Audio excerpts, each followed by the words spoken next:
এই আলোচনা সভায় উপস্থিত হয়েছেন।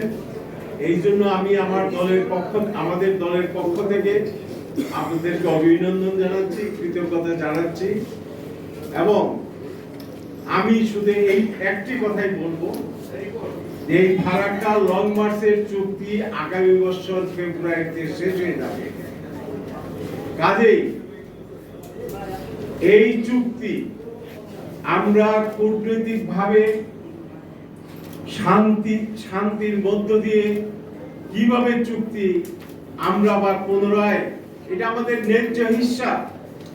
মাওলানা ভাসানীর একটি কথাই আমি, যেহেতু বক্তৃতা দেওয়ার সময় নেই, একটি কথা মনে করিয়ে দেই। আমরা যখন লং মার্চটা নিয়ে, আমার জীবনের এটা অত্যন্ত গৌরবের বিষয়। আমি সবসময় বলি আমি ফারাক্কা লং মার্চের একজন সৈনিক, মুক্তিযুদ্ধের যেমন সৈনিক, 24-এর গণ অভ্যুত্থানের সৈনিক এবং এই ফারাক্কা লং মার্চের সৈনিক।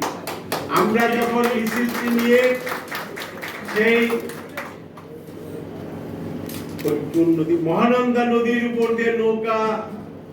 দিয়ে আমরা নৌকা দিয়ে ব্রিজ করিয়ে দিয়েছিলেন এবং সেই ব্রিজের উপর দিয়ে পার হয়ে চাঁপাইনবাবগঞ্জ রাত্রি যাপন করে কানছাটে দিয়ে আমরা এই মিছিলটি শেষ করে আমরা যে পানির অধিকার আদায় করেছিলাম, ওই কানছাট হাই স্কুল মাঠে মাওলানা ভাসানী ঘোষণা করেছিলেন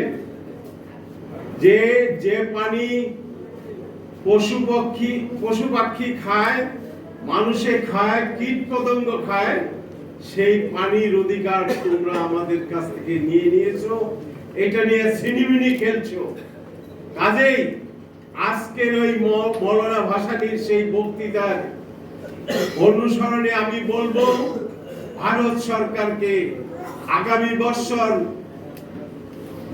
22শে ফেব্রুয়ারি সম্ভবত ডেটটা, এর আগেই আমাদের এই চুক্তি নবায়ন করা হোক এবং আমাদের 54টি নদীর ন্যায্য হিস্সা আমাদেরকে দেওয়া হোক। এই বলে আমি আমার বক্তব্য শেষ করি। ধন্যবাদ।